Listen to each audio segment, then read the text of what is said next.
Hey baby, can't fall asleep? It's okay.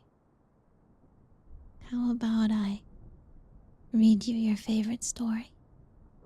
Does that sound good? Mm. Let's begin.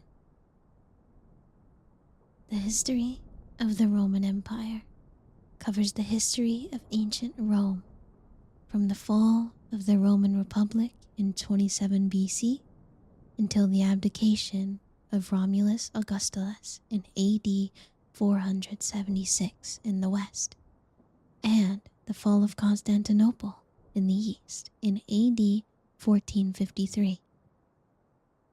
Ancient Rome became a territorial empire while still a republic, but was then ruled by Roman emperors beginning with Augustus, becoming the Roman Empire following the death of the last republican dictator, the first emperor's adopted father, Julius Caesar.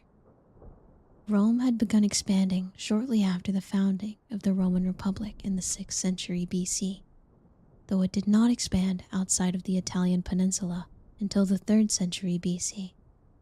Civil war engulfed the Roman state in the mid-1st century BC, first between Julius Caesar and Pompey, and finally between Octavian and Mark Antony.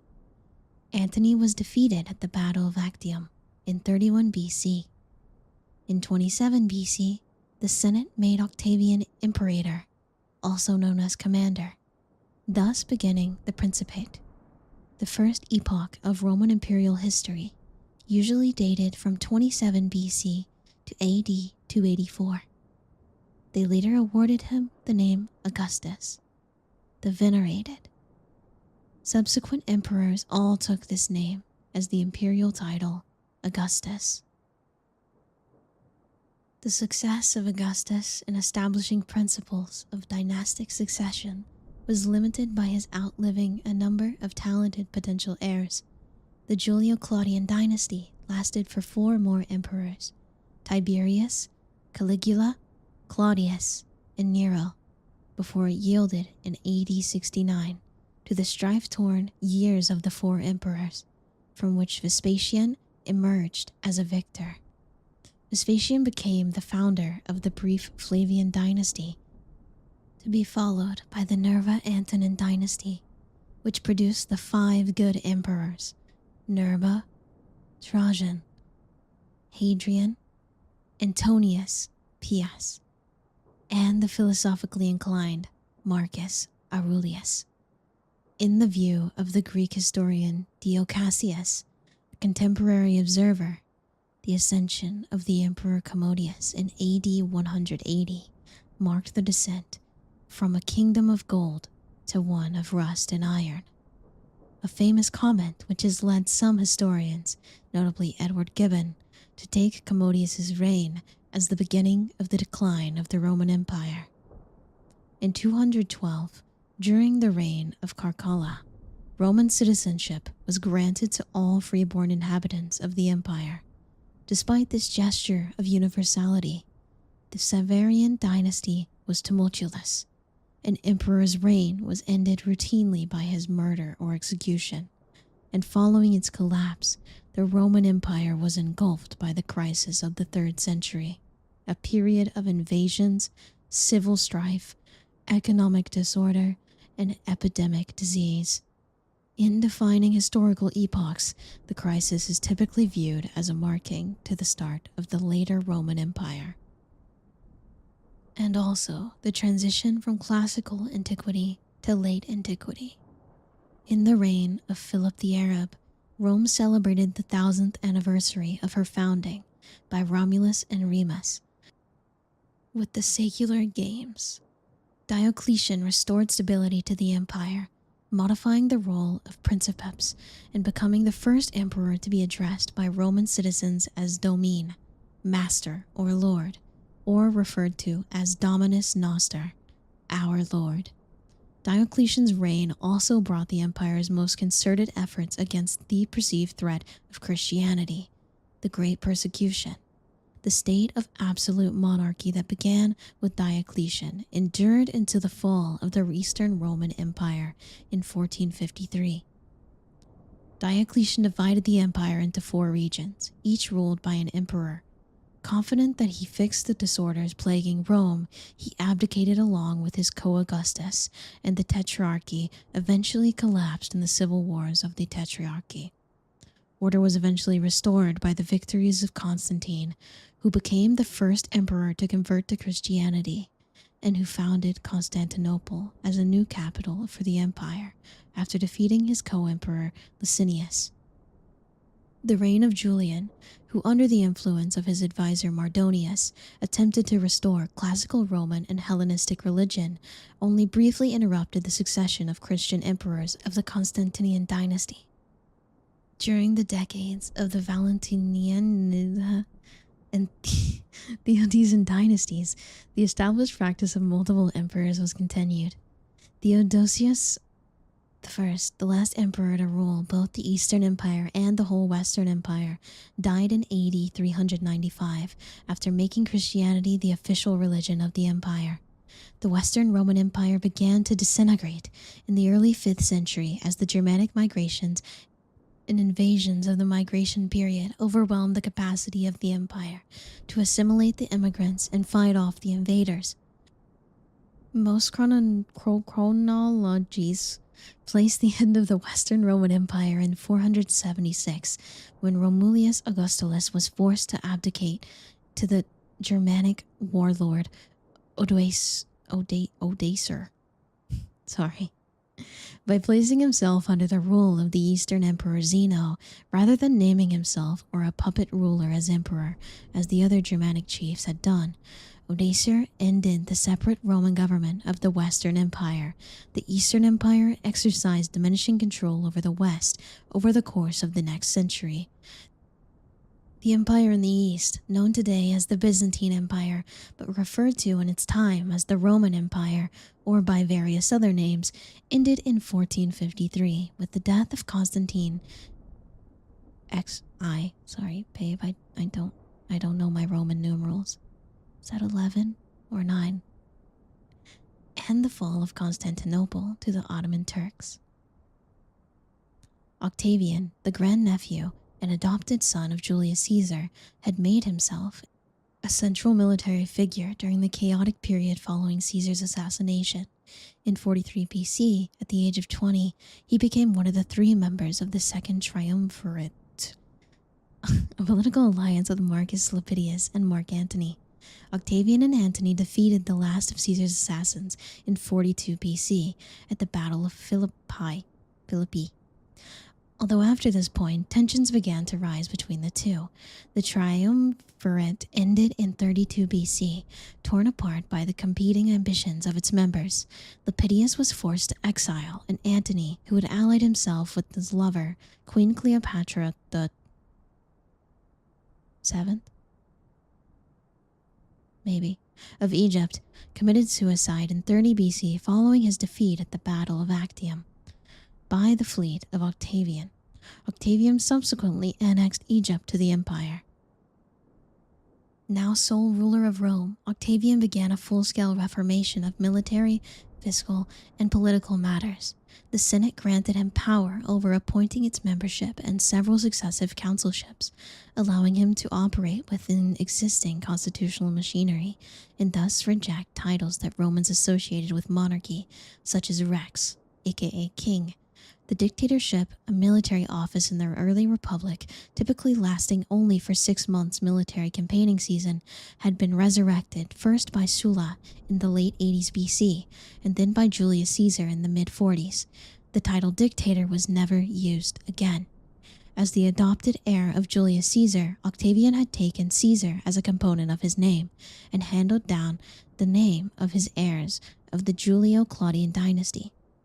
With Vespasian, one of the first emperors outside the dynasty, Caesar evolved from a family name to the imperial title Caesar.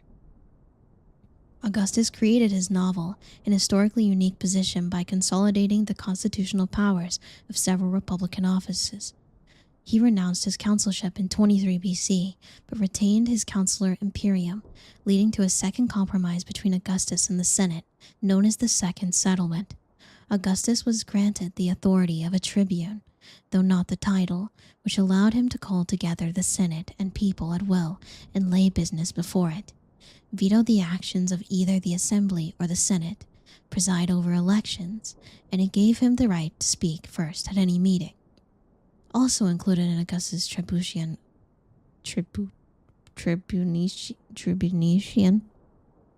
authority were powers usually reserved for the Roman censors.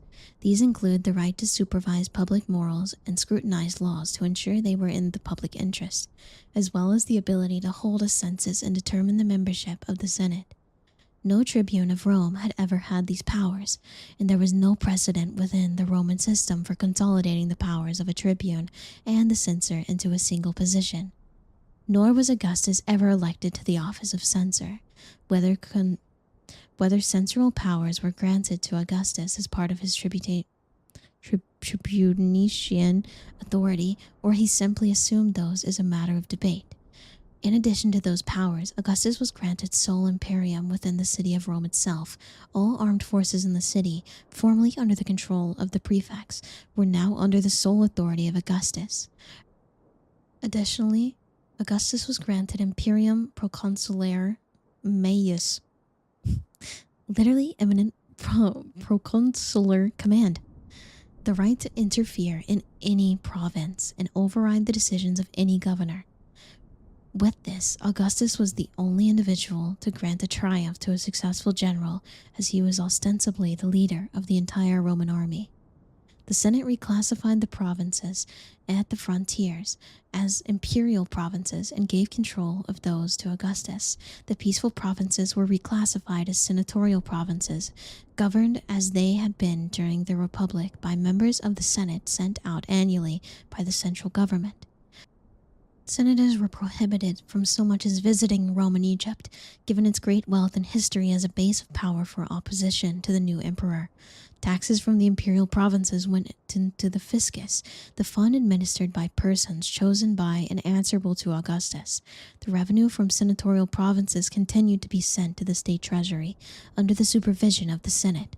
The Roman legions, which had reached an unprecedented 50 in number because of the civil wars, were reduced to 28.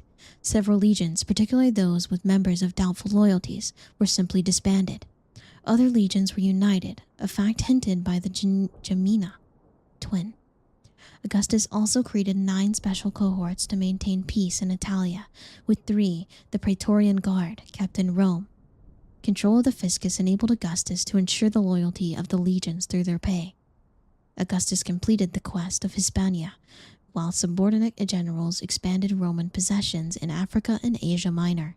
Augustus' final task was to ensure an orderly succession of his powers.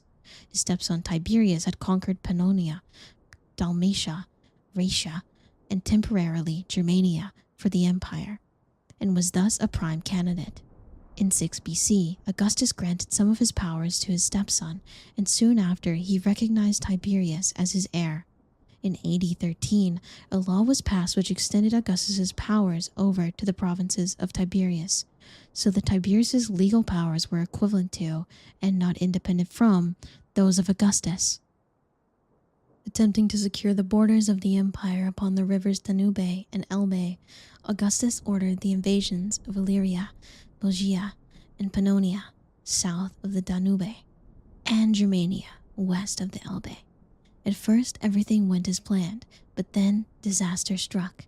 The Illyrian tribes revolted and had to be crushed, and 3 full legions under the command of Publius Quinctilius, what is this guy's name?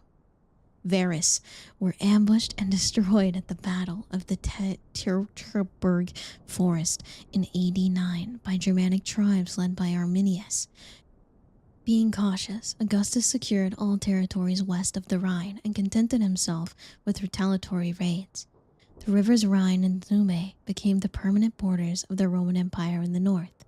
In AD 14, Augustus died at age 75, having ruled the empire for 40 years, and he was succeeded as emperor by Tiberius. Augustus had 3 grandsons by his daughter, Julia the Elder, Gaius Caesar, Lucius Caesar, and Agrippa Postumus. None of the 3 lived long enough to succeed him. He therefore was succeeded by his stepson Tiberius. Tiberius was the son of Livia, the 3rd wife of Augustus by her first marriage to Tiberius Nero. Augustus was a scion, whatever that means, of the gens Julia, one of the most ancient patrician clans of Rome, while Tiberius was a scion of the gens Claudia, only slightly less ancient than the Julians. Their 3 immediate successors were all descended both from the gens Claudia through Tiberius's brother Nero Claudius Drusus, and from gens Julia, either through Julia the Elder, Augustus's daughter from his first marriage, or through Augustus's sister Octavia Minor. Historians thus refer to their dynasty as the Julio-Claudian dynasty. The early years of Tiberius's reign were relatively peaceful. Tiberius secured the overall power of Rome and enriched his treasury. However, his rule soon became characterized by paranoia. He began a series of treason trials and executions, which continued until his death in 37. He left power in the hands of the commander of the guard, Lucius Aelius Sejuanius.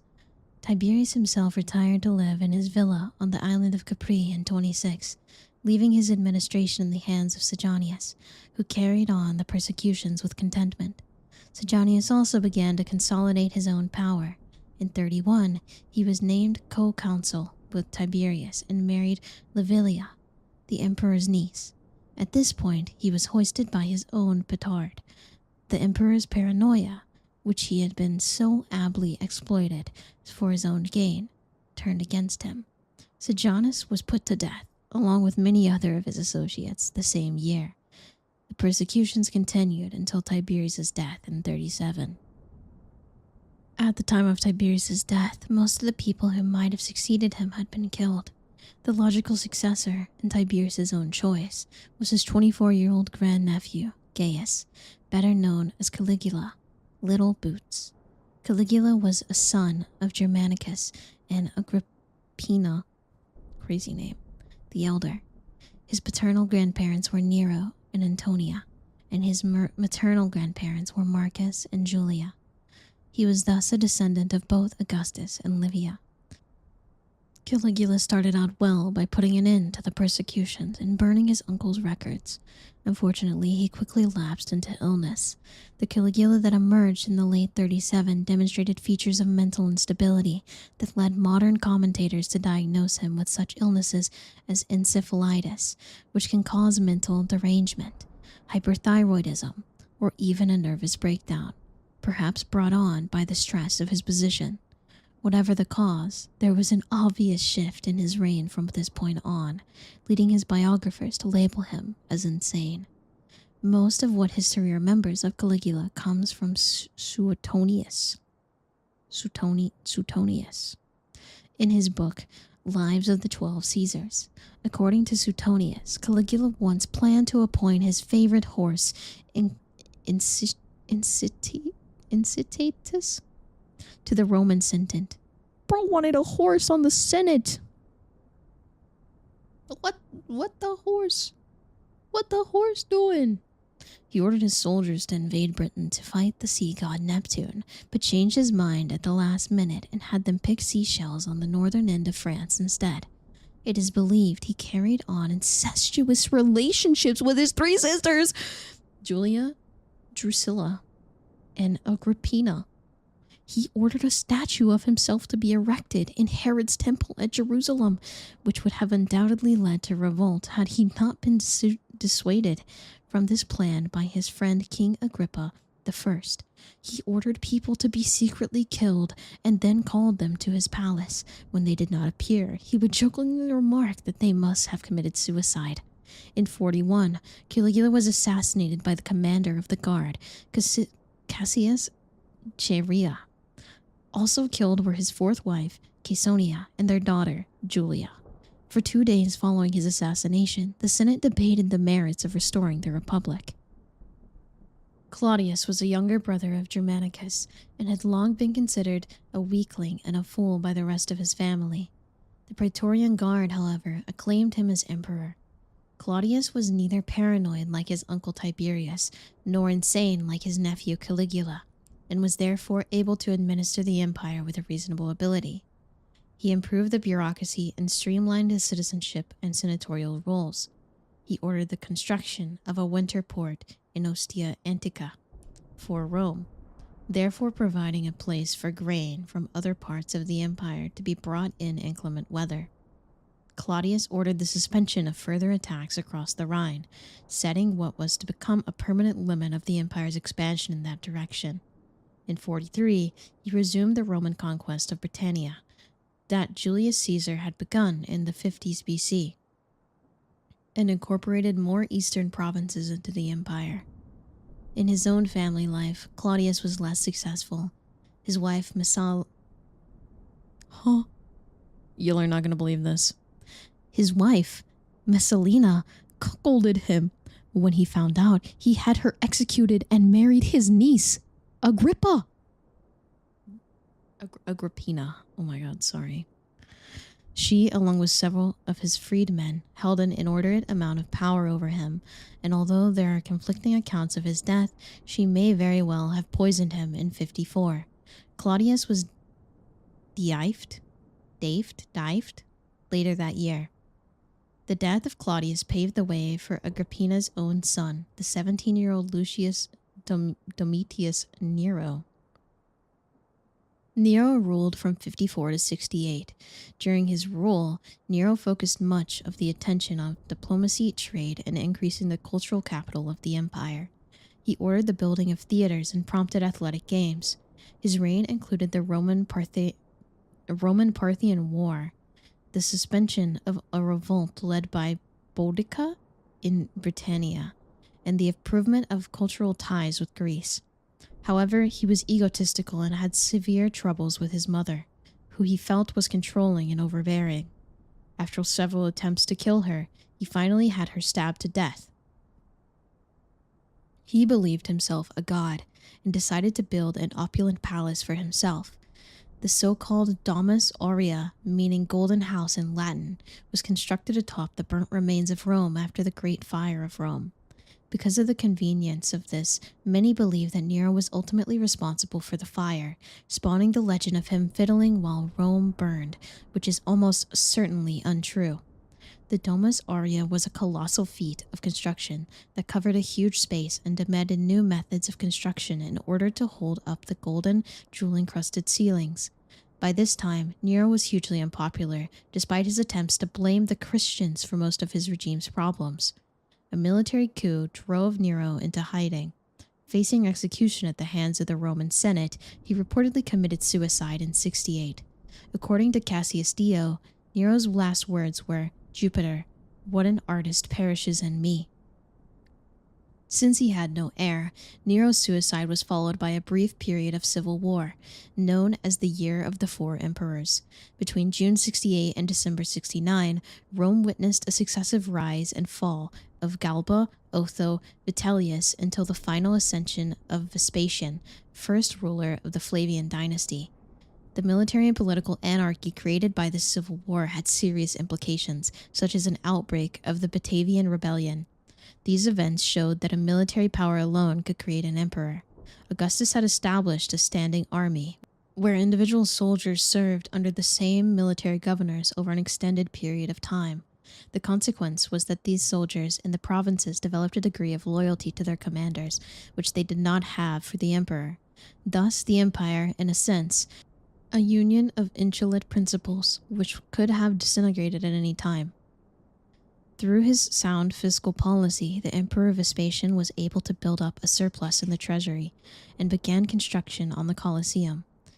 Titus, Vespasian's son and successor, quickly proved his merit, although his short reign was marked by disaster, including the eruption of Mount Vesuvius in Pompeii.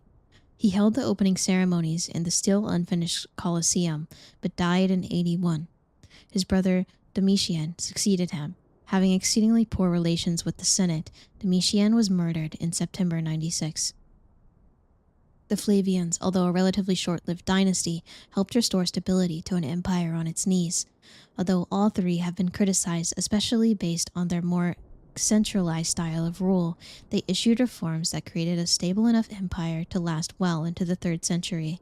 However, their background as a military dynasty led to further marginalization of the Roman Senate and a conclusive move away from the princeps, or first citizen, and towards imperator, or emperor. Vespasian was a remarkably successful Roman general who had been given rule over much of the eastern part of the Roman Empire. He had supported the imperial claims of Galba, after whose death Vespasian became a major contender for the throne. Following the suicide of Otho, Vespasian was able to take control of Rome's winter grain supply in Egypt, placing him in a good position to defeat his remaining rival, Vitellius. On 20 December 69, some of Vespasian's partisans were able to occupy Rome. Vitellius was murdered by his own troops, and the next day, Vespasian, then 60 years old, was confirmed as emperor by the Senate. Although Vespasian was considered an autocrat by the Senate, he mostly continued the weakening of that body begun in the reign of Tiberius.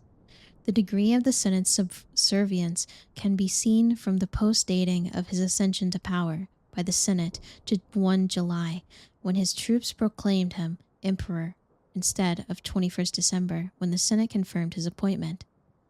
Another example was his assumption of the censorship in 73, giving him power over the makeup of the Senate. He used that power to expel dissident senators. At the time, he increased the number of senators from 200 to 1,000. Most of the new senators came not from Rome, but from Italy and the urban centers within the western provinces. Vespasian was able to liberate Rome from the financial burdens placed upon it by Nero's excesses and the civil wars. To do this, he not only increased taxes, but created new forms of taxation. Also, through his power as censor, he was able to carefully examine the fiscal status of every city and province, many paying taxes based upon information and structures more than a century old. Through this sound fiscal policy, he was able to build up a surplus in the treasury and embark on public works projects. It was he who first commissioned the amphitheater Flavium, the Colosseum. He also built the Forum of Vespasian, whose centerpiece was the Temple of Peace. In addition, he allotted sizable subsidies to the arts and created a chair of rhetoric at Rome. Vespasian was also an effective emperor for the provinces, having posts all across the empire, both east and west.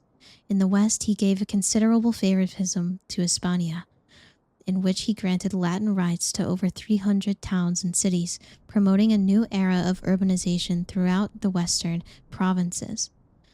Through the additions he made to the Senate, he allowed greater influence of the provinces in the Senate, helping to promote unity in the empire.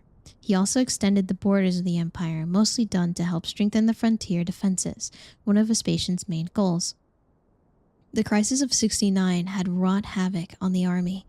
One of the most marked problems had been the support lent by provincial legions to men who supposedly represented the best will of their province.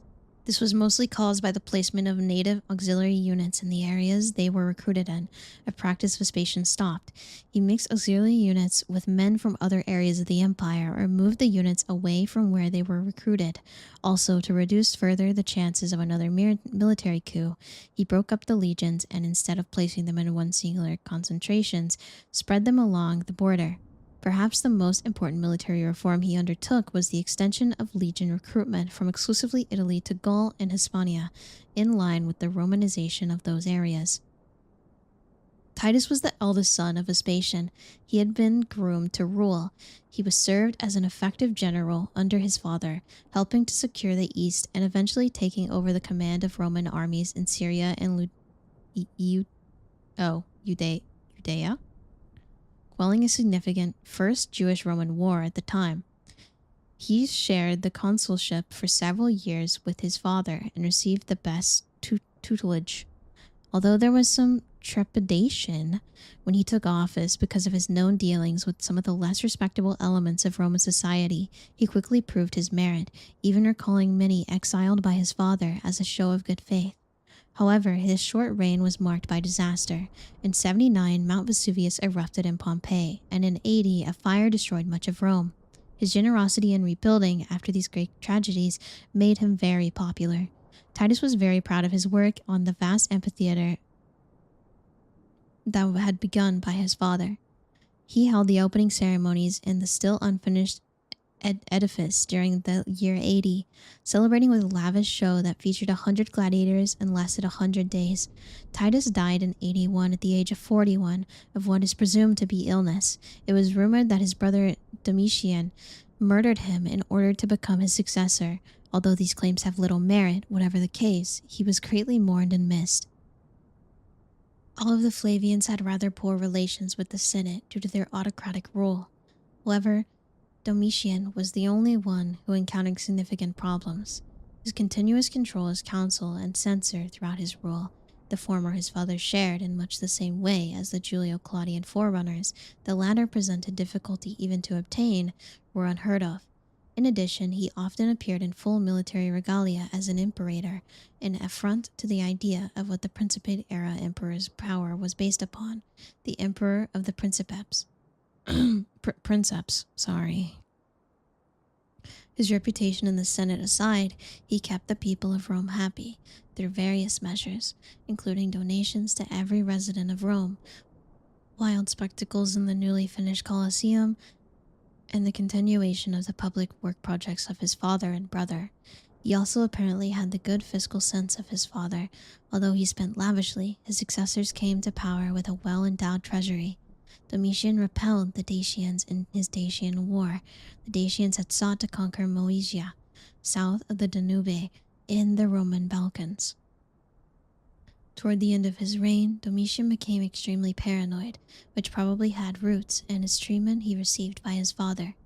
Although given significant responsibility, he was never trusted with anything important without supervision. This flowered into a severe and perhaps pathological repercussion following short-lived rebellion in 89 of Lucius Antonius Saturnius, a governor and commander in Germania Superior. Domitian's paranoia led to a large number of arrests, executions, and seizures of property. Eventually, it reached the point where even his closest advisors and family members lived in fear. This led to his murder in 96, orchestrated by his enemies in the Senate, Stephanus, members of the Praetorian Guard, and the Empress, Domitia Longina. The next century came to be known as the period of the 5 good emperors, in which the succession was peaceful and the empire prosperous. The emperors of this time period were Nerva, Trajan, Hadrian, Antonius Pius, and Marcus Aurelius, each one adopted by his predecessor and his successor during the former's lifetime. While their respective choices of successor were based upon the merits of the individual men they selected rather than dynastic, it has been argued that the real reason for the lasting success of the adopted scheme of succession lay more with the fact that none but the last had a natural heir. The last 2 emperors of the 5 good emperors and Commodius are also called Antonines. After his succession, Nerva set a new tone. He released those imprisoned for treason, banned future prosecutions for treason, restored much confiscated property, and involved the Roman Senate in his rule. He probably did so as a means to remain relatively popular and therefore alive, but this did not completely aid him. Support for Domitian and the army remained strong, and in October 97, the Praetorian Guard laid siege to the imperial palace on the Palatine Hill and took Nerva hostage. He was forced to submit to their demands, agreeing to hand over those responsible for Domitian's death, and even giving a speech thanking the rebellious Praetorians. Nerva then adopted Trajan, a commander of the armies on the German frontier, as successor shortly after, in order to bolster his own rule. Casparius Aelianus, the guard prefect responsible for the mutiny against Nerva, was later executed under Trajan. Upon his ascension to the throne, Trajan prepared and launched a perfectly planned military invasion in Dacia, a region north of the lower Danube, whose inhabitants the Dacians had long been an opponent to Rome. In 101, Trajan personally crossed the Danube and defeated the armies of the Dacian king Decebalus at the Battle of Tapae.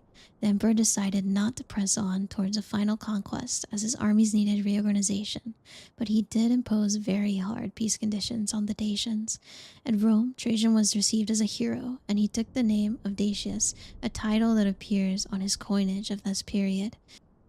Decebalus complied with the terms for the time, but before long he began inciting revolt. In 105, Trajan once again invaded, and after a year-long invasion, ultimately defeated the Dacians by conquering their capital. King Decebalus, cornered by the Roman cavalry, eventually committed suicide rather than being captured and humiliated in Rome. The conquest of Dacia was a major accomplishment for Trajan, who ordered 123 days of celebration throughout the empire.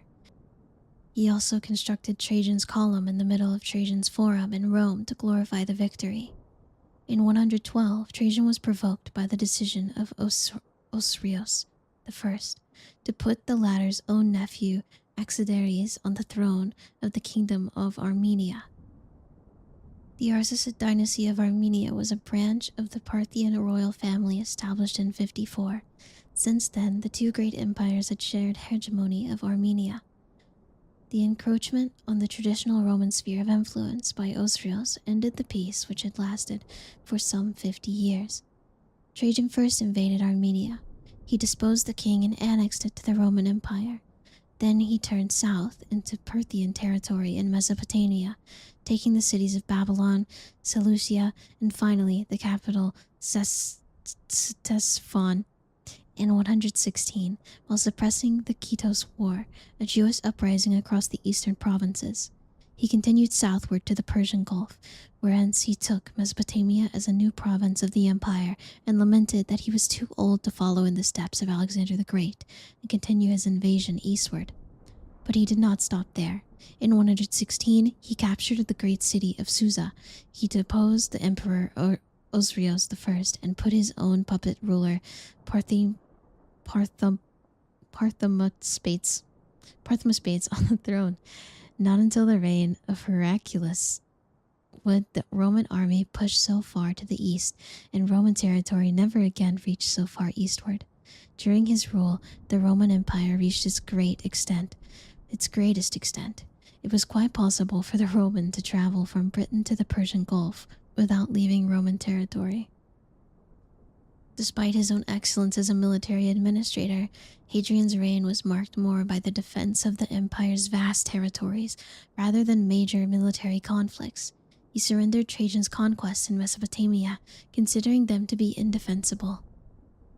There was almost a war with Vologases III of Parthia around 121, but the threat was averted when Hadrian succeeded in negotiating a peace.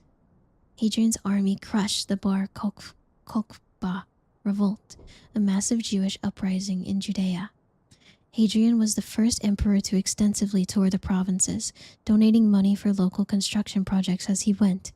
In Britain, he ordered the construction of a wall, the famous Hadrian's Wall, as well as various others, such as defenses in Germania of North Africa. His domestic policy was one of relative peace and prosperity. Antoninus Pius's reign was comparatively peaceful. There were several military disturbances throughout the empire at the time, in Mauritania, Judea, and amongst the Brigants in Britain, but none of them are considered serious. The unrest in Britain is believed to have led to the construction of the Antonine Wall from the Firth of Forth to the Firth of Clyde, although it was soon abandoned. Germanic tribes and other people launched many raids along the long North European border, particularly into Gaul and across the Danube.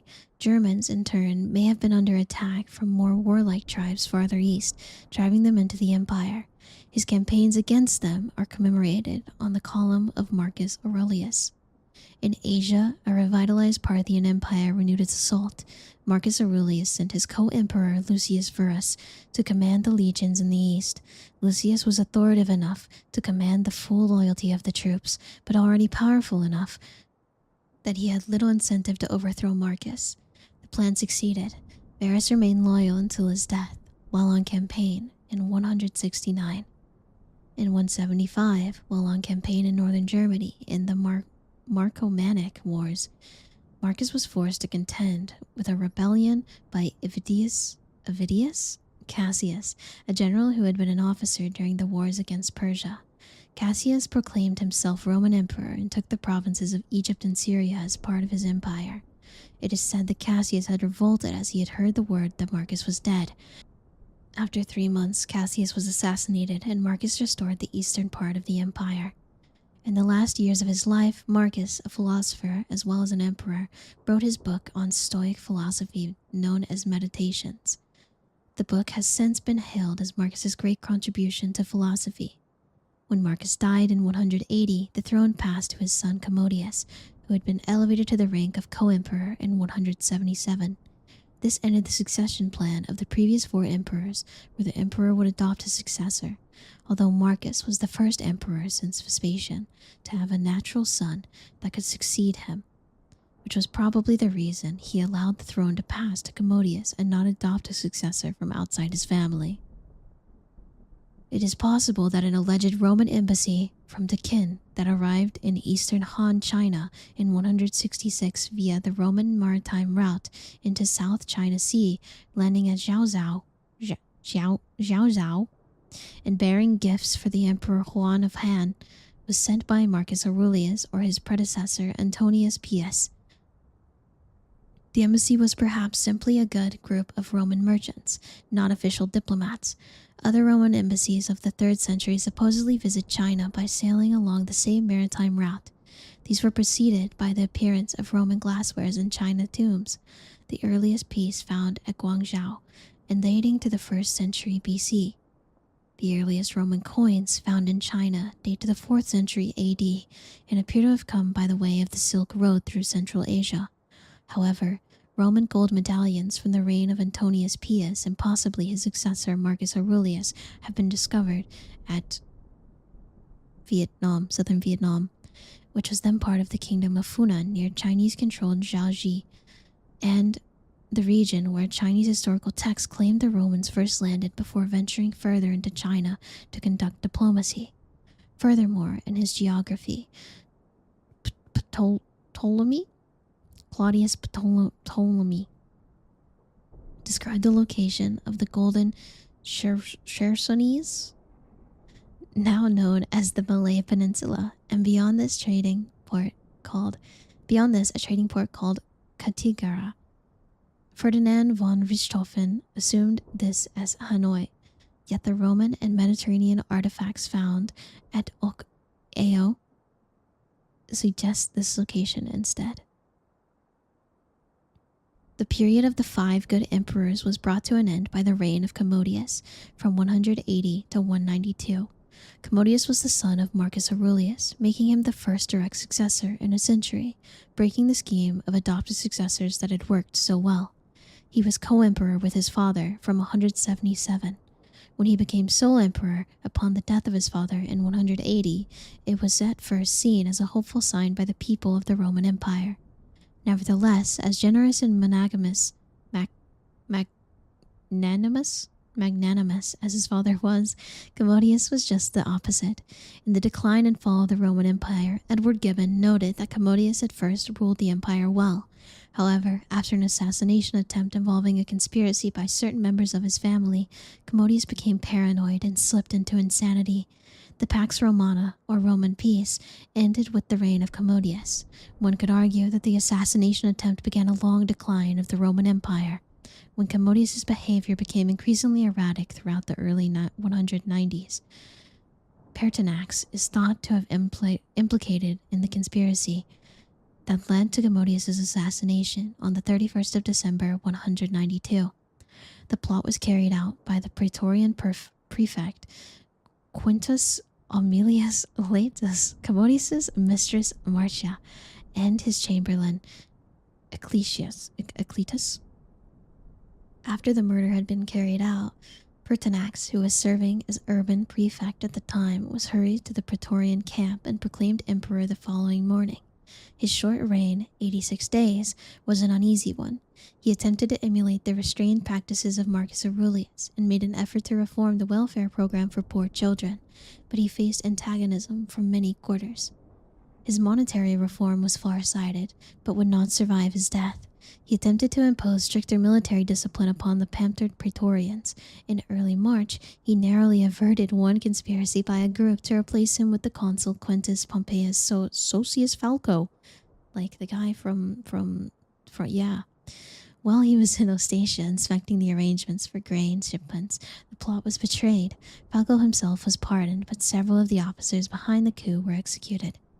On the 28th of March 193, Pertinax was at his palace when a contingent of some 300 soldiers of the Praetorian Guard rushed the gates. Sources suggest that they had received only half their promised pay. Neither the guards on duty nor the palace officials chose to resist them.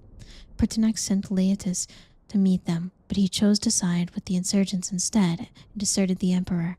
Although advised to flee, he attempted to reason with them and was almost successful before being struck down by one of the soldiers.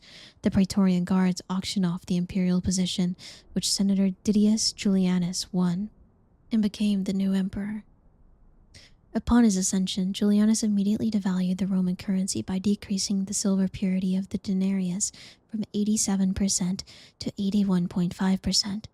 After the initial confusion had subsided, the population did not tamely submit to the dishonor brought upon Rome.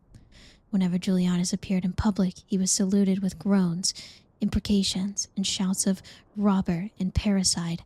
The mob tried to obstruct his progress to the capital and even threw stones. When news of the public anger in Rome spread across the empire, the generals Pescennius Niger in Syria, Septimius Severus in Pannonia, and Clodius Albinus in Britain, each having 3 legions under his command, refused to recognize the authority of Julianus. Julianus declared Severus a public enemy because he was the nearest of the 3 and, therefore, the most dangerous foe. Deputies were sent from the Senate to persuade the soldiers to abandon him. A new general was nominated to supersede him, and a centurion dispatched to take his life. The Praetorian Guard, lacking discipline and sunk in debauchery and sloth, were incapable of offering any effective resistance. Julianus, now desperate, attempted negotiation and offered to share the empire with his rival. Severus ignored these overtures and pressed forward, all Italy declaring for him as he advanced. At last, the Praetorians, having received assurances that they would suffer no punishment, provided they surrendered the actual murderers of Pertinax, seized the ringleaders of the conspiracy, and reported what they had done to Silius Messala, the consul, by whom the Senate was summoned and informed of the proceedings. Julianus was killed in the palace by a soldier in the 3rd month of his reign. Severus dismissed the Praetorian Guard and executed the soldiers who had killed Pertinax. According to Cassius Dio, who lived in Rome during the period, Julianus's last words were, "But what evil have I done? Whom have I killed?" Lucius Septimus Severus was born to a family of Phoenician equestrian rank in the Roman province of Africa Proconsularis. Solaris? He rose through military service to consular rank under the later Antonines, proclaimed emperor in 193 by his legionaries in Noricum, during the political unrest that followed the death of Commodius. He secured sole rule over the empire in 197 after defeating his last rival, Clodius Albinus, at the Battle of Lugdunum. In securing his position as emperor, he founded the Severan dynasty.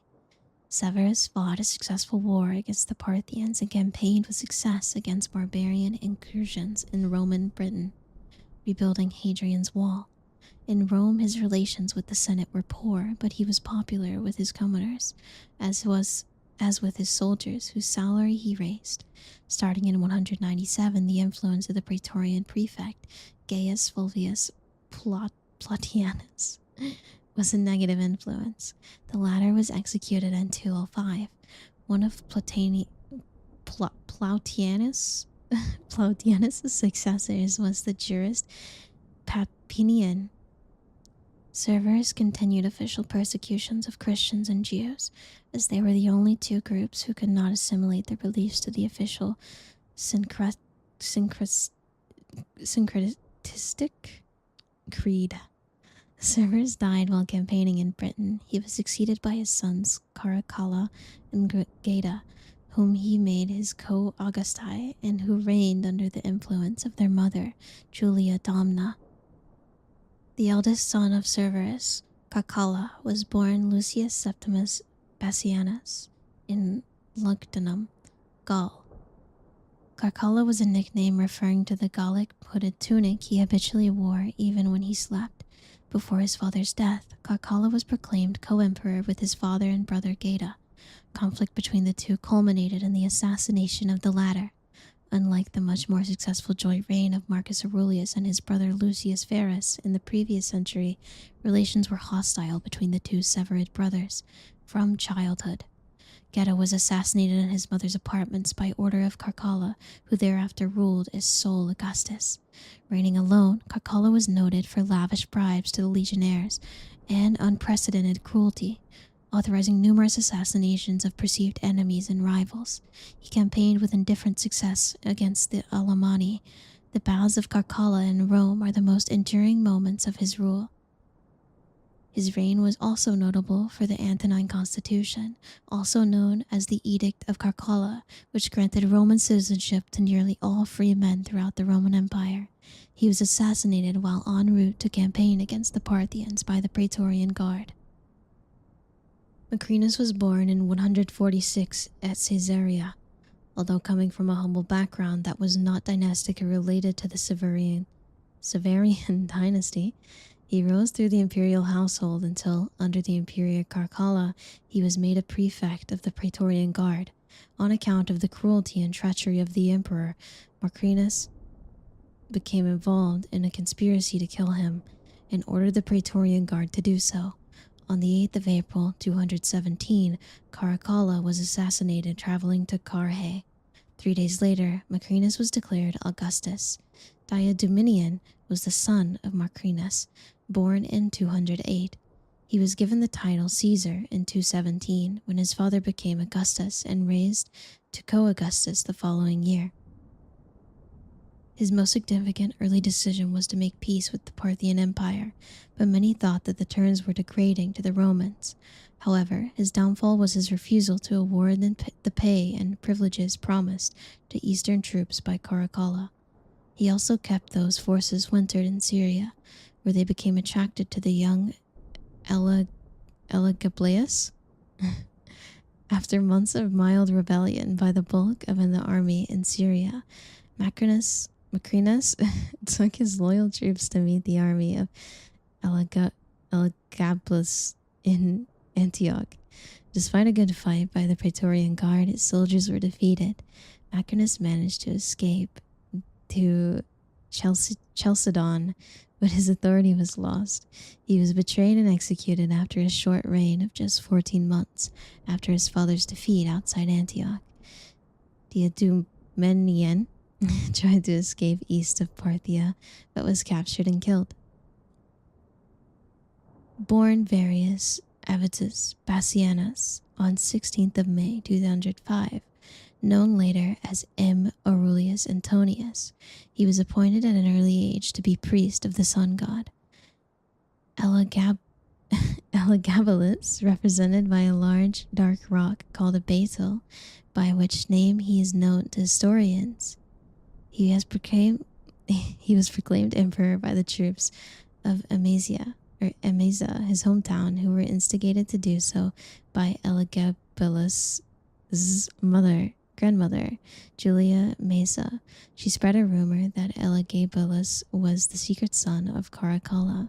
This revolt spread to the entire Syrian army, and eventually they were to win a short struggle that followed by defeating Macrinus at the battle just outside Antioch. Elagabalus was then accepted by the Senate, and he began the slow journey to Rome. His reign in Rome has long been known for outrageousness, although the historical sources are few, and in many cases not to be fully trusted. He is said to have smothered guests at a banquet by flooding the room with rose petals, married his male lover, who was then referred to as Empress's husband, and married one of the Vestal virgins. Some say he was transgender, and one ancient text states that he offered half the empire to the physician who could give him female genitalia. The running of the empire during this time was mainly left to his grandmother and mother. Seeing that her grandson's outrageous behavior could mean the loss of power, Julia Mesa persuaded Elagabalus to accept his cousin Severus Alexander as Caesar. However, Alexander was popular with the troops, who viewed their new emperor with dislike. When Elagabalus, jealousy of this popularity, removed the title of Caesar from his nephew, the enraged Praetorian Guard swore to protect him. Elagabalus and his mother were murdered in a Praetorian Guard camp mutiny. Severus Alexander was adopted as son and Caesar by his slightly older and very unpopular cousin, the Emperor Elagabalus, at the urging of the influential and powerful Julia Mesa, who was grandmother of both cousins and who had arranged for the emperor's acclamation by the Third Legion. On March 6, 222, when Alexander was just 14, a rumor went around the city troops that Alexander had been killed, triggering a revolt of the guards that had sworn his safety from Elagabalus and his accession as emperor. The 18-year-old Emperor Elagabalus and his mother were both taken from the palace, dragged through the streets, murdered, and thrown in the river Tiber by the Praetorian Guard, who then proclaimed Severus Alexander as Augustus. Ruling from the age of 14 under the influence of his able mother, Julia Mammaea, Alexander restored to some extent the moderation that characterized the rule of Septimius Severus. The rising strength of the Sasanian Empire heralded perhaps the greatest external challenge that Rome faced in the 3rd century. His prosecution of war against a German invasion of Gaul led to his overthrow by the troops he was leading, whose regard the 27-year-old had lost during his campaign. The situation of the Roman Empire became dire in AD 235, when the Emperor Severus Alexander was murdered by his own troops. Many Roman legions had been defeated during a campaign against Germanic peoples raiding across the borders, while the emperor was focused primarily on the dangers from the Sassanid Persian Empire.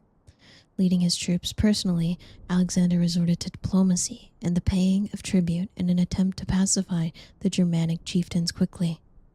According to Herodian, this cost him the respect of his troops, who may have felt they should be punishing the tribes who were intruding on Rome's territory. In the years following the emperor's death, generals from the Roman army fought each other for control of the empire and neglected their duties in preventing invasions.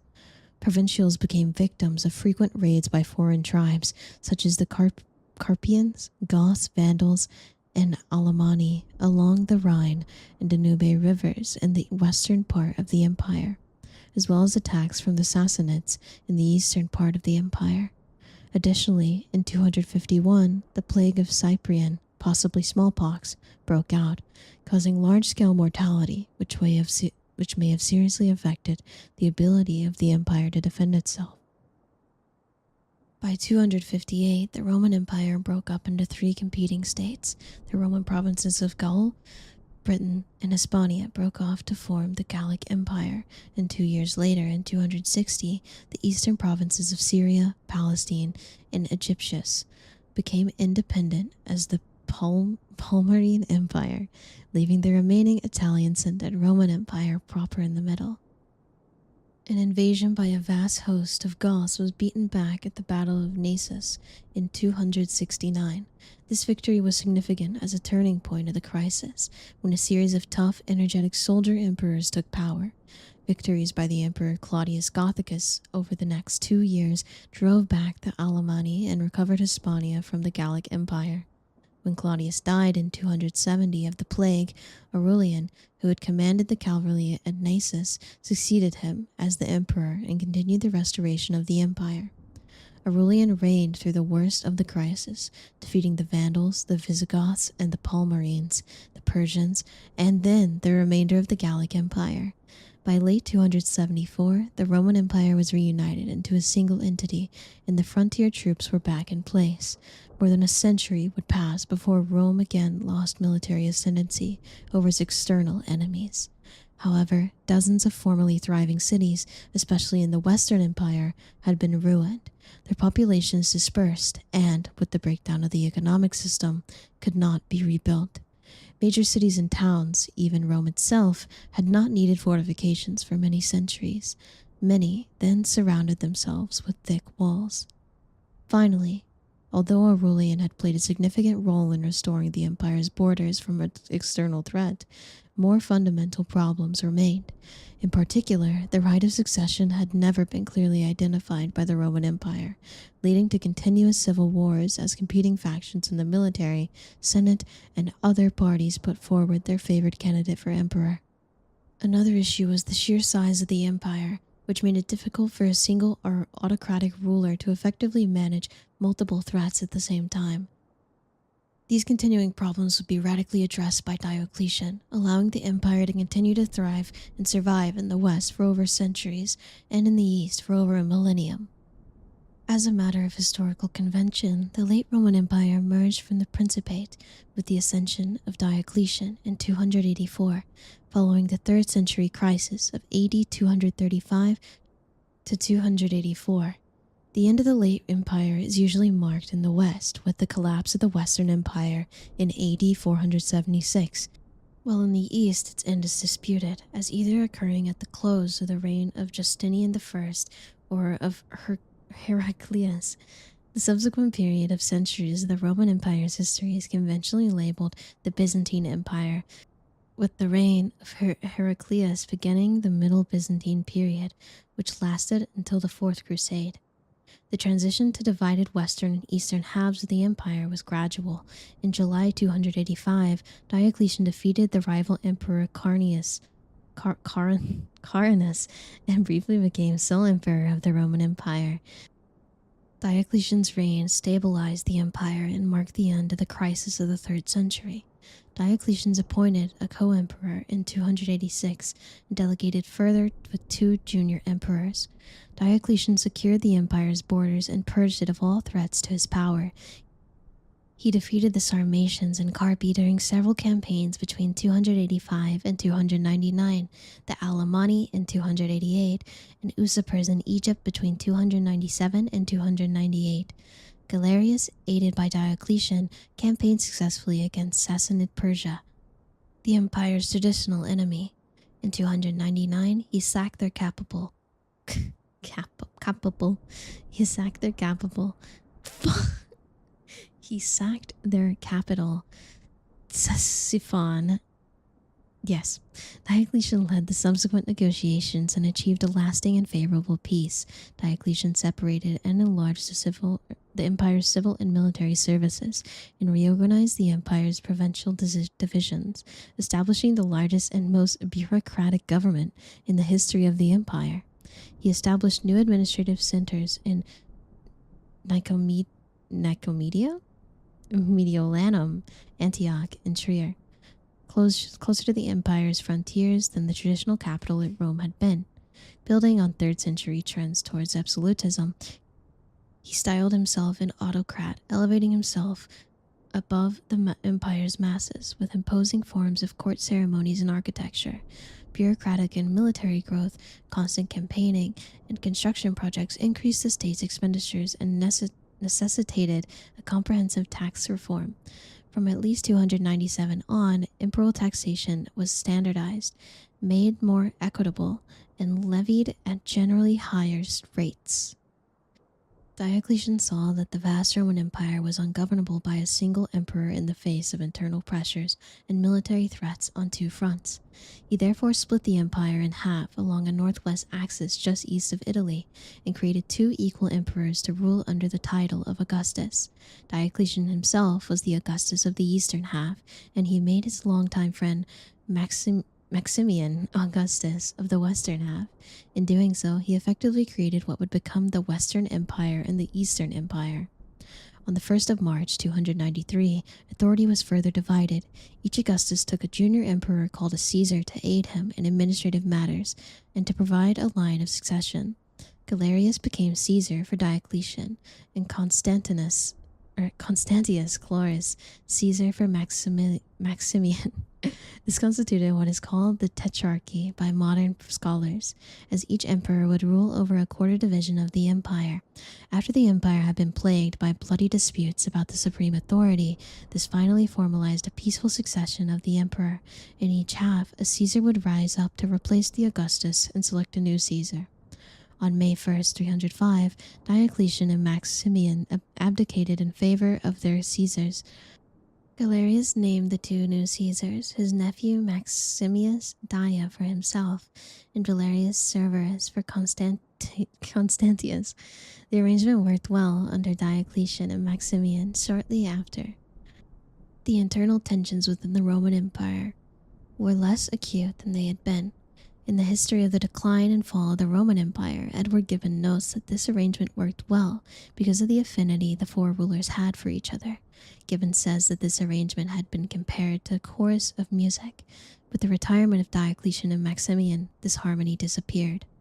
After an initial period of tolerance, Diocletian, who was a fervent pagan and was worried about the ever-increasing number of Christians in the empire, persecuted them with zeal unknown since the time of Nero.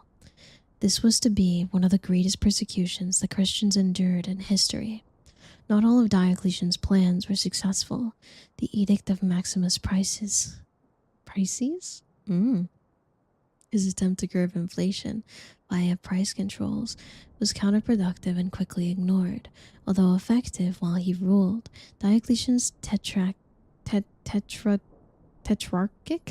system collapsed after his abdication under the competing dynastic claims of Maxentius and Constantine, sons of Maximian and the Constantius respectively.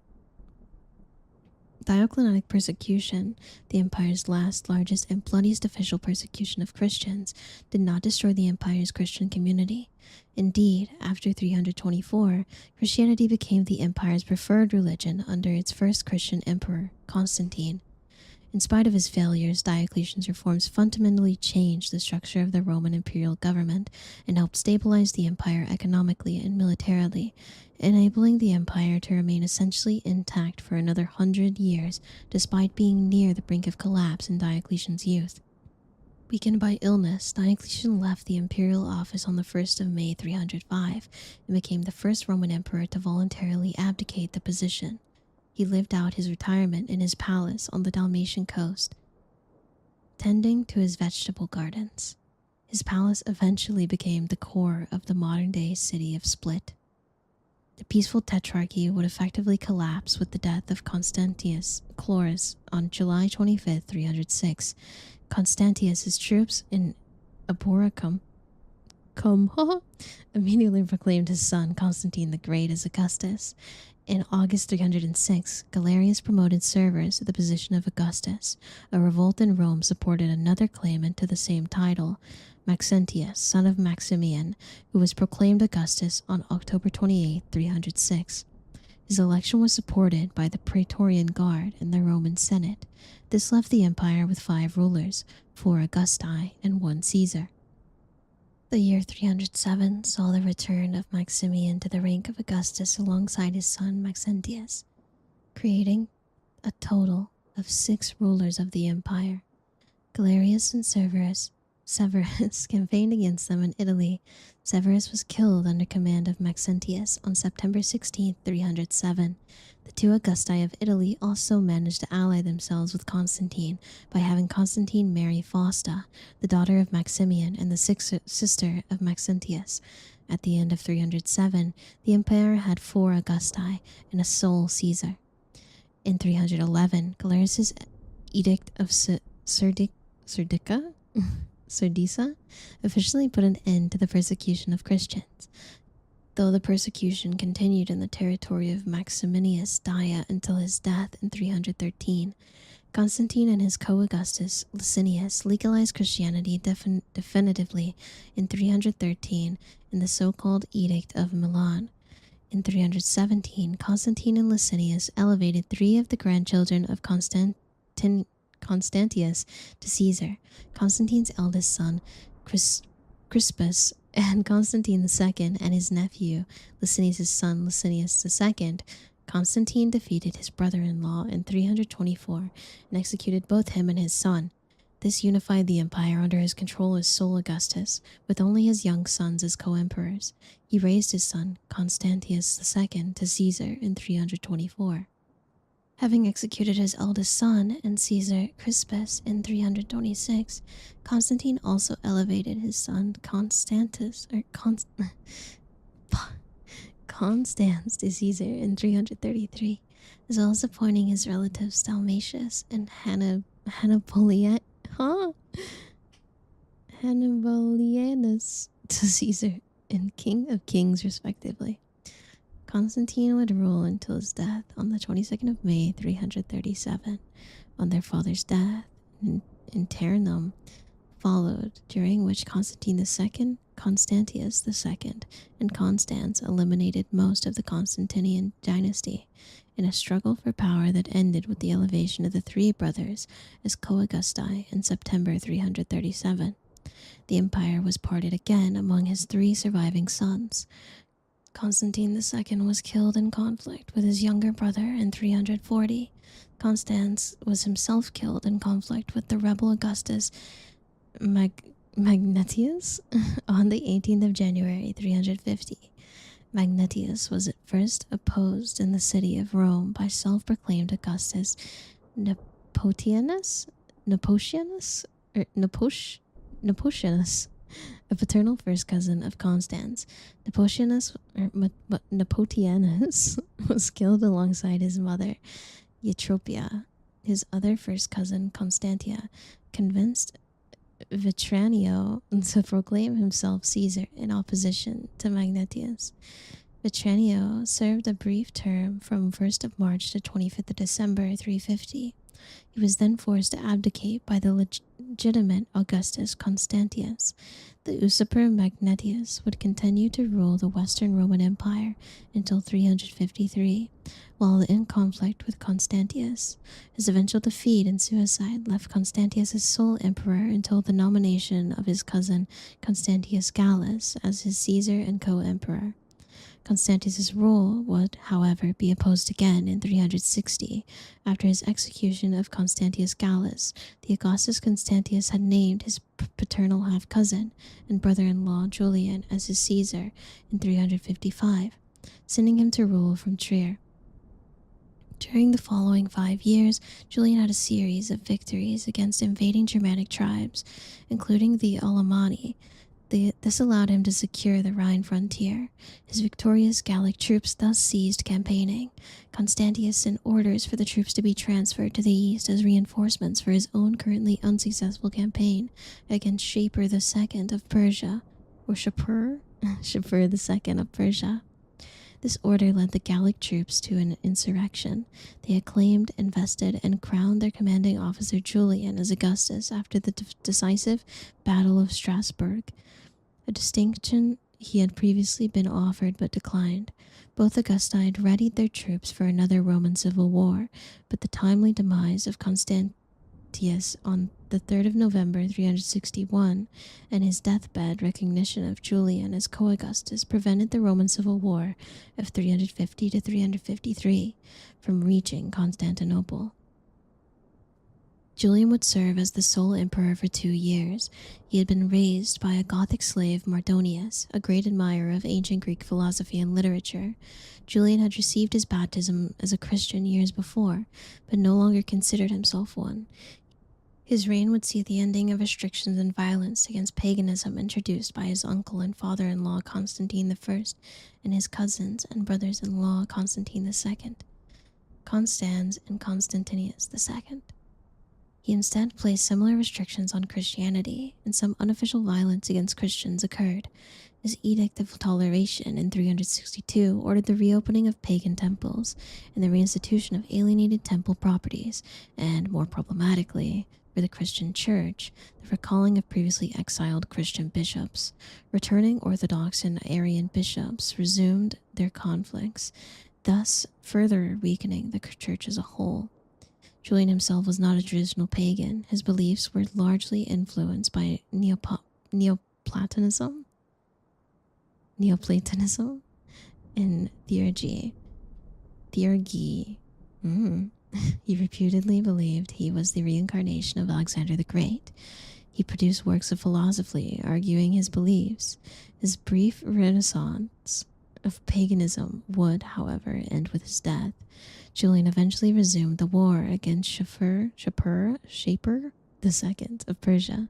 He received a mortal wound in battle and died on June 26, 368. According to Gibbon, the decline and fall of the Roman Empire upon being mortally wounded by a dart. He was carried back to his camp. He gave a farewell speech in which he refused to name a successor. He then proceeded to debate the philosophical nature of the soul with his generals. He then requested water and shortly after drinking it, died. He was considered a hero by pagan sources of the time and a villain by Christian ones. Gibbon wrote quite favorably about Julian. Contemporary historians have treated him as a controversial figure. Julian died childless and with no designated successor.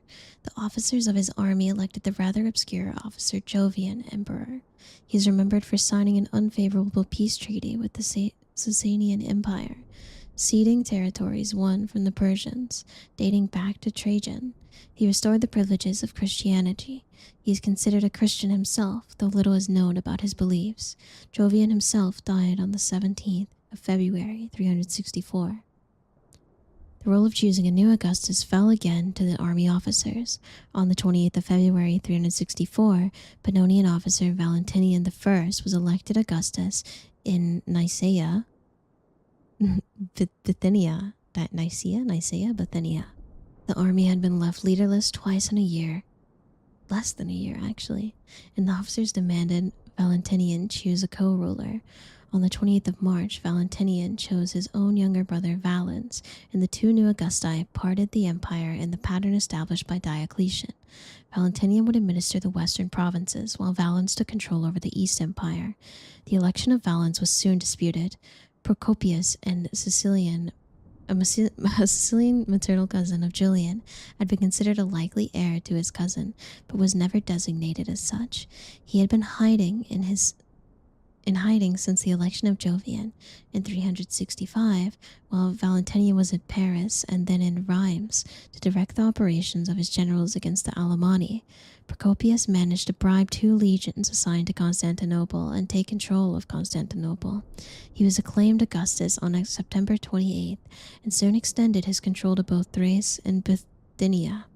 War between the rival emperors continued until Procopius was defeated. Valens and him had him executed on the 27th of May, 366. On the 4th of August, 367, the 8-year-old Gratian was proclaimed as the 3rd Augustus by his father Valentinian, who had fallen ill, a nominal co-ruler and means to secure succession. In April 375, Valentinian I led his army in a campaign against the Quadi, a Germanic tribe which had invaded his native region of Pannonia. According to Ammianus Marcellinus, during an audience with the embassy from the Quadi at Brigetio on the Danube, Valentinian suffered a burst blood vessel in his brain while angrily yelling at the people gathered, resulting in his death on the 17th of November 375. Gratian was then a 16-year-old and arguably ready to act as emperor, but the troops of Pannonia proclaimed his infant half-brother emperor under the title Valentinian II. Valens and Gratian acquiesced in their choice, while the senior Augustus administered the empire. Gratian governed the Praetorian prefecture of Gaul. The Praetorian prefecture of Italy, Illyricum, in Africa were officially administered by infant brother and Gratian stepmother Justina. However, the division was merely nominal. Actual authority in the West still rested with Gratian and with Valens as the senior emperor. Meanwhile, the Eastern Roman Empire faced its own problems with the Germanic tribes. The Thervingi, an Eastern Germanic tribe, fled their former lands following an invasion by the Huns. Their leader, Alavivus and Fritigern, led them to seek refuge in the Eastern Roman Empire. Valens allowed them to settle as foederati on the southern bank of the Danube in 376. However, the newcomers faced problems from alleged corrupt provincial commanders and a series of hardships. Their satisfaction led them to revolt against their Roman hosts. Conflicts continued to follow for the next 2 years. Valens led a campaign against them in 378. Gratian provided his uncle with reinforcements from the Western Roman army. However, this campaign proved disastrous for the Romans. The two armies approached each other near Adrianople. Valens was apparently overconfident of the numerical superiority of his own forces over the Goths. Some of his officers advised caution and to wait for the arrival of Gratian. Others urged an immediate attack and eventually prevailed over Valens, who, eager to have all of the glory for himself, rushed into battle. On the 9th of August 378, the Battle of Adrianople resulted in the crushing defeat of the Romans and the defeat of the Valens. Contemporary historian Ammianus Marcellinus estimated that 2/3 of the Roman army were lost in this battle. The battle had far-reaching consequences. Veteran soldiers and valuable administrators were among the heavy casualties. There were few available replacements at the time, leaving the empire with the problem of finding suitable leadership. The Roman army also started to face recruiting problems. In the following century, much of the Roman army would consist of Germanic mercenaries. The death of Valens left Gratian and Valentinian II as the sole Augusti. Gratian was now effectively responsible for the whole empire, and he sought a replacement Augustus for the Eastern Roman Empire. His choice was Theodosius I, son of formerly distinguished Magister Aquitum, Count Theodosius. The elder Theodosius had been executed in early 375 for unclear reasons. The younger Theodosius was named Gratian, and Valentinian's junior co-Augustus on January 19, 379, at Sirmium. Gratian governed the Western Roman Empire with energy and success for some years, but he gradually sank into indolence. What does that mean? He's considered to have become a figurehead, while Frankish General Maroboduus and Bishop Ambrose of Milan jointly acted as the power behind the throne. Gratian lost favor with factions of the Roman Senate by prohibiting traditional paganism at Rome and relinquishing his title of Pontifex Maximus. The senior Augustus also became unpopular with his own Roman troops because of his close association with so-called barbarians. He reportedly recruited Alans to his personal service and adopted the guise of a Scythian warrior for public appearances. Meanwhile, Gratian, Valentinian II, and Theodosius were joined by a fourth Augustus. Theodosius elevated his oldest son, Arcadius, to Augustus in January 383, in an obvious attempt to secure succession. The boy was still only 5 or 6 years old and held no actual authority. Nevertheless, he was recognized as co-emperor by all three Augusti. The increasing unpopularity of Gratian would cause the 4 Augusti problems later that year. Magnus Maximus, a general from Hispania, stationed in Roman Britain, was proclaimed Augustus by his troops in 383, and, rebelling against Gratian, he invaded Gaul. Gratian fled from Lutetia, aka Paris, to Lugdunum, Lyon, where he was assassinated on the 25th of August 383 at age 25. Maximus was a firm believer of the Nicene Creed and introduced state persecution on charges of heresy, which brought him into conflict with Pope Siricius, who argued that the Augustus had no authority over church matters, but he was an emperor with popular sort, as he is attested in Roman British tradition, where he gained a place in the Mabinogion, compiled about 1,000 years after his death. Following Gratian's death, Maximus had to deal with Valentinian II, at the time only 12 years old, as the senior Augustus. During the first few years, the Alps would serve as the borders between the respective territories of the two rival Western Roman emperors. Maximus controlled the Praetorian prefecture of Gaul. He assumed the government at Augusta Treverorum, Trier, the prefecture's capital. Maximus soon entered negotiations with Valentinian II and Theodosius, attempting to gain their official recognition.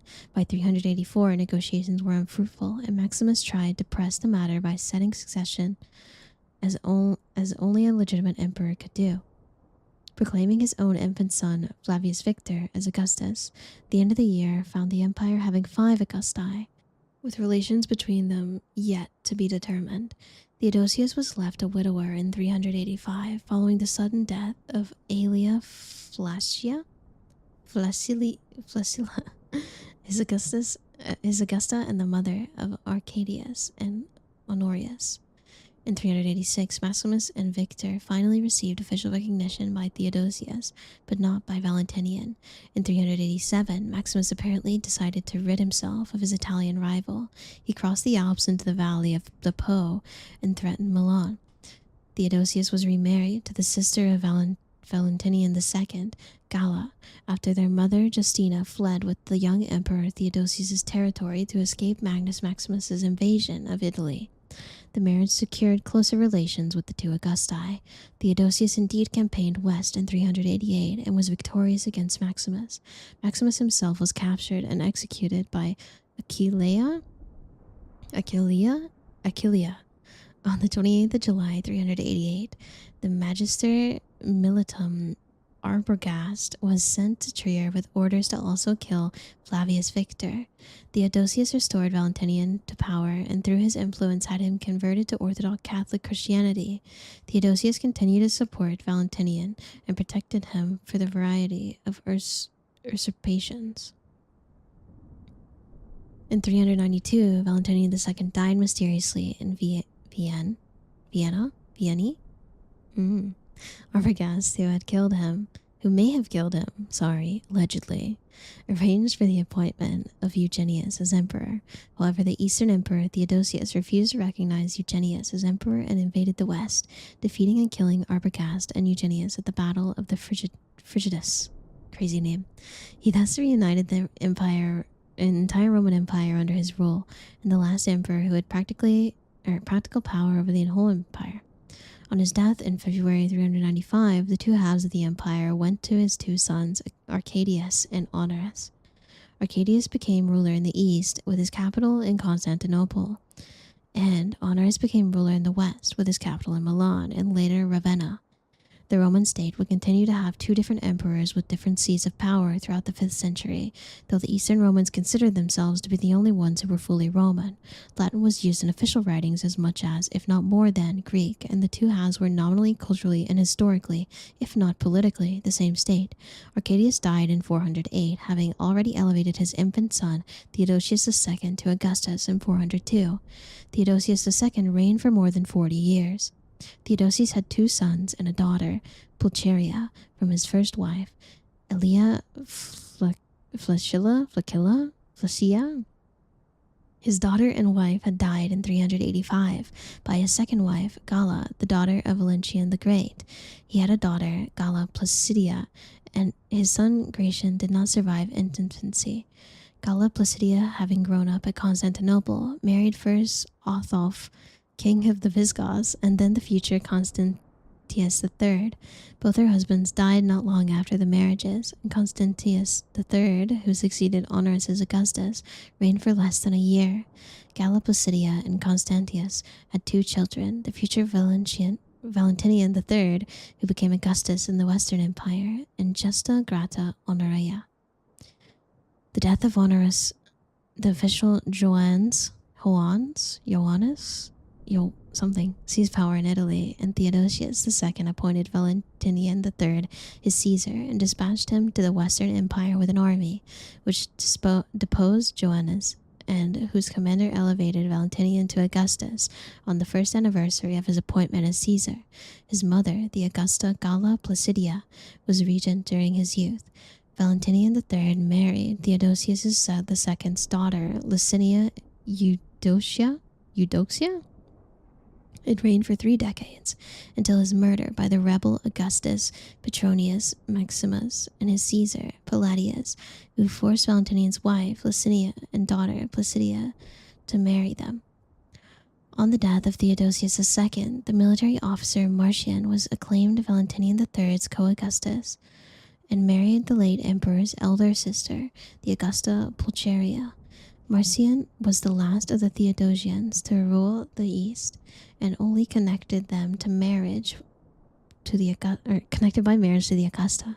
When Pulcheria died in 453 and Marcian died in 457, ending the Theodosian line, the court at Constantinople selected the general Leo I as his successor as Augustus, beginning the reign of the Leonid dynasty. The Leonid dynasty established by Leo I was continued by his daughters, by the Augustus, Verina, Ariadne, Leontia, Ariadne married Zeno, and their son together, Leo II, was elevated to Augustus on the death of his grandfather, or shortly beforehand in 474. Leo II, still a child, also died that year, but not before crowning his own father Zeno, his co-emperor. Zeno, who was then sole Augustus, faced numerous rebellions because of his tenuous claims to throne, including an usurpation by Basiliscus, Leo's first brother-in-law, that briefly ousted Zeno from Constantinople. Other claimants were descended from Marcia Euphemia, the daughter of the emperor Marcian, from his first marriage before becoming emperor. Marcia Euphemia married Anthemius, who became Augustus in the west in 467 and had several sons. Anthemiolus was killed fighting the Goths in the west, but his brother Romulus, Procopius, Anthemius, and Marcianus, who married Leontia, sought to overthrow Zeno as the generals Elis and Leontius, though each failed to dislodge the emperor. A relative of Leo I's wife, Verina, whose name is lost, was married to Julius, the future emperor, who took the name Nepos, nephew, from his wife's relationship with the imperial dynasty. When Zeno died in 491, the widow Ariadne remarried, wedding a Silentiarius